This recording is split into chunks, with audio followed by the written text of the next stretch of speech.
दोस्तों, शिक्षा विला के यूट्यूब चैनल में आपका स्वागत है। यहाँ हम आपको ऑनलाइन क्लासेस कराएंगे। आपको पूरा कोर्स कंप्लीट कराया जाएगा और एमसीक्यू क्वेश्चन सॉल्व कराए जाएंगे। एमसीक्यू क्वेश्चंस पाने के लिए आप हमारे टेलीग्राम चैनल से जुड़ सकते हैं, जिसका लिंक मैंने डिस्क्रिप्शन बॉक्स में दे दिया है।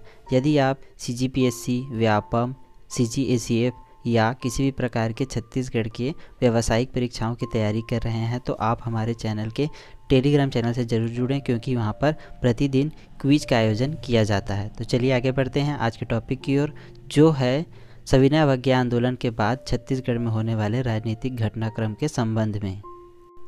तो पिछले वीडियो में हमने देखा कि किस प्रकार सविनय अवज्ञा आंदोलन का छत्तीसगढ़ पर प्रभाव पड़ा एवं महात्मा गांधी की 1934 में सविनय अवज्ञा आंदोलन की स्थगन की घोषणा के बाद छत्तीसगढ़ में भी सविनय अवज्ञा आंदोलन की समाप्ति हो जाती है एवं राष्ट्रीय नेताओं का छत्तीसगढ़ आगमन प्रारंभ हो जाता है।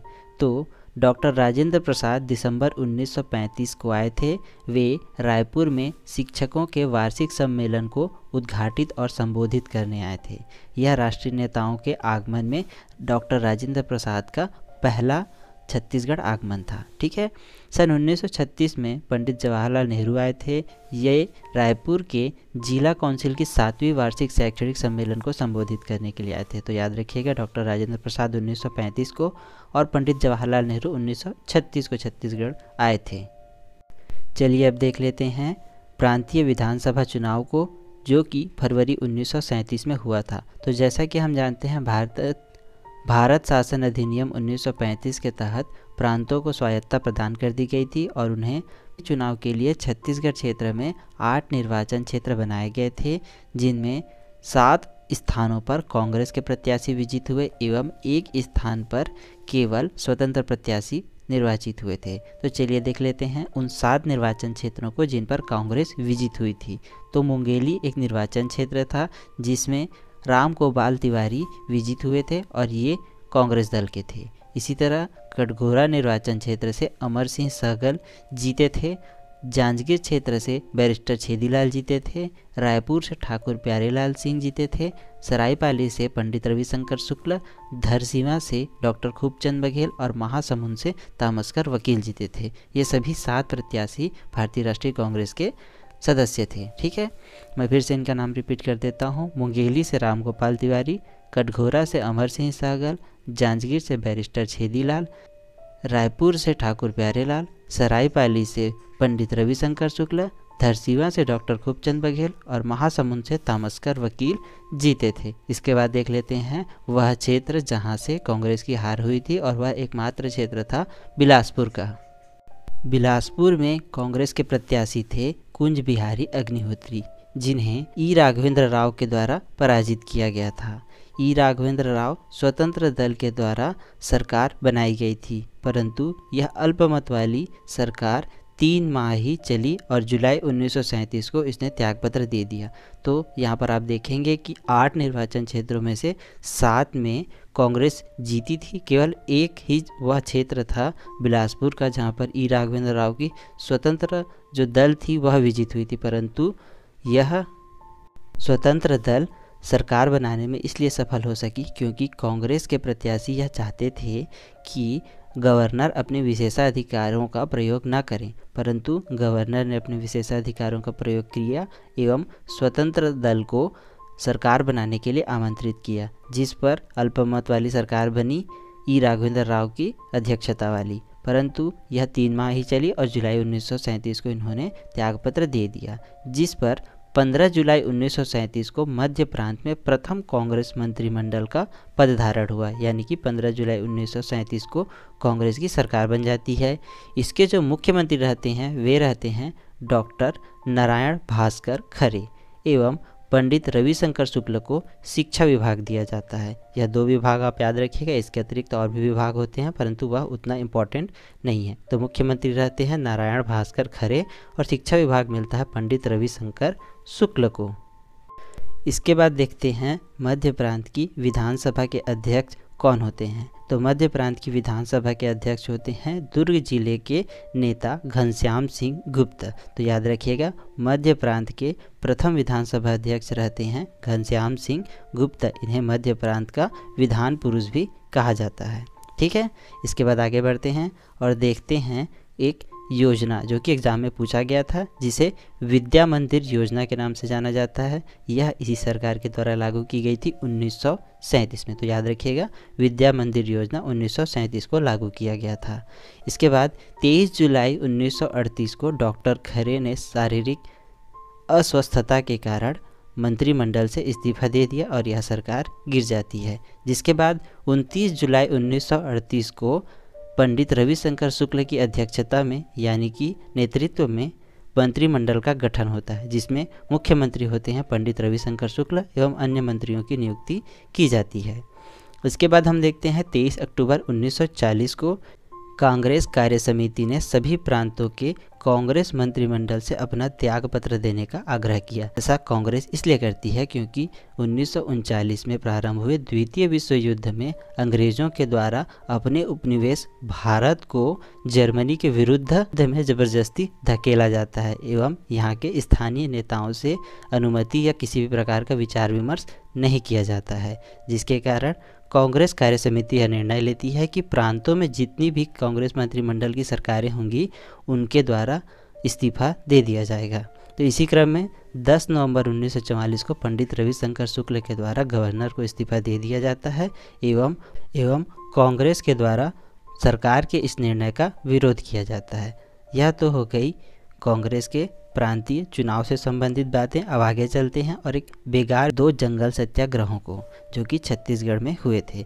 तो 1938 में छुई खदान जो कि राजनांदगांव जिले के अंतर्गत स्थित एक जंगल था, यहाँ पर समारू बरई के नेतृत्व में जंगल सत्याग्रह हुआ था। तो याद रखिएगा 1938 में छुई खदान जिला राजनांदगांव में समारू बरई के नेतृत्व में जंगल सत्याग्रह आयोजित हुआ था। तथा जनवरी 1940 में बदरा टोला जो कि राजनांदगांव में ही स्थित है, यहाँ रामधीन गोंड के नेतृत्व में सत्याग्रह हुआ था। इस सत्याग्रह में पुलिस के द्वारा बर्बरता दिखाई गई एवं जो सत्याग्रही थे रामधीन गोंड, उनकी इसमें मृत्यु हो जाती है। तो याद रखिएगा, इनके बारे में एग्जाम में पूछा जा चुका है कि बदरा टोला जंगल सत्याग्रह में कौन शहीद हुए थे। तो इसका उत्तर होगा रामधीन गोंड शहीद हुए थे। ठीक है। अब देखते हैं व्यक्तिगत सत्याग्रह जो कि भारत में विनोबा भावे के द्वारा प्रारंभ किया गया था एवं विनोबा भावे के चयन किया था महात्मा गांधी के द्वारा। अतः विनोबा भावे पहले व्यक्तिगत सत्याग्रही थे।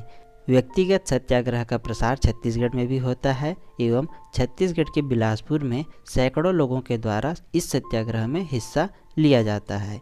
इस सत्याग्रह का प्रारंभ बिलासपुर में 4-5 नवंबर 1940 को होता है, जिसमें बैरिस्टर छेदीलाल, भुवन भास्कर सिंह, पंडित राम गोपाल तिवारी शनिचरी पड़ाव में सभा करते हैं एवं ओजस्वी भाषण देने के बाद व्यक्तिगत सत्याग्रह करते हुए दिल्ली की ओर आगे बढ़ते हैं, जिस पर 8 अगस्त 1941 को ललितपुर के पास उन्हें गिरफ्तार कर लिया जाता है एवं झांसी जेल भेज दिया जाता है। तो यहाँ पर यह जो लाइन है यानी कि 8 अगस्त 1941 को ललितपुर में गिरफ्तार करके झांसी जेल में बंद कर दिया गया था। यह एग्ज़ाम में पूछा जा चुका है, तो आप इसे याद रखिएगा कि व्यक्तिगत सत्याग्रह के दौरान 8 अगस्त 1941 को उन्हें ललितपुर के पास गिरफ्तार किया गया था। ठीक है, यह तो हो गई बिलासपुर की घटना। अब देखते हैं रायपुर में इसका प्रसार किस प्रकार होता है। तो रायपुर में प्रथम व्यक्तिगत सत्याग्रही पंडित रविशंकर शुक्ल माने जाते हैं। उन्होंने ही रायपुर में व्यक्तिगत सत्याग्रह का प्रारंभ किया था, जिस पर उन्हें गिरफ्तार कर लिया जाता है एवं 1 वर्ष की सज़ा सुनाई जाती है। रायपुर के बाद देखेंगे दुर्ग को। दुर्ग में घनश्याम सिंह गुप्त के घर व्यक्तिगत सत्याग्रह को प्रोत्साहित एवं जन जन तक पहुंचाने के लिए एक बैठक होती है, जिसमें सत्याग्रह प्रचार समिति का गठन किया जाता है एवं सत्याग्रह का प्रचार करने का निर्णय लिया जाता है। तो याद रखिएगा, दुर्ग में घनश्याम सिंह गुप्त के घर बैठक में सत्याग्रह प्रचार समिति का गठन होता है। ठीक है, इसके बाद हम देखते हैं कि व्यक्तिगत सत्याग्रह का सरकार पर क्या असर होता है। तो व्यक्तिगत सत्याग्रह के प्रसार एवं जन समर्थन से अंग्रेजों को अपनी नीतियों को परिवर्तन करना पड़ जाता है। पहले वायसराय की कार्यकारिणी परिषद में 3 भारतीय हुआ करते थे, परंतु व्यक्तिगत सत्याग्रह के समर्थन को देखते हुए सरकार द्वारा वायसराय की कार्यकारिणी परिषद में भारतीयों की संख्या 3 से बढ़ाकर 8 कर दी गई और इसी समय छत्तीसगढ़ क्षेत्र के ई राघवेंद्र राव को वायसराय की कार्यकारिणी परिषद में शामिल कर लिया जाता है। तो याद रखिएगा, छत्तीसगढ़ के एकमात्र व्यक्ति ई राघवेंद्र राव होते हैं जिन्हें वायसराय की कार्यकारिणी परिषद में शामिल किया जाता है। अब देखते हैं रायपुर षड्यंत्र केस।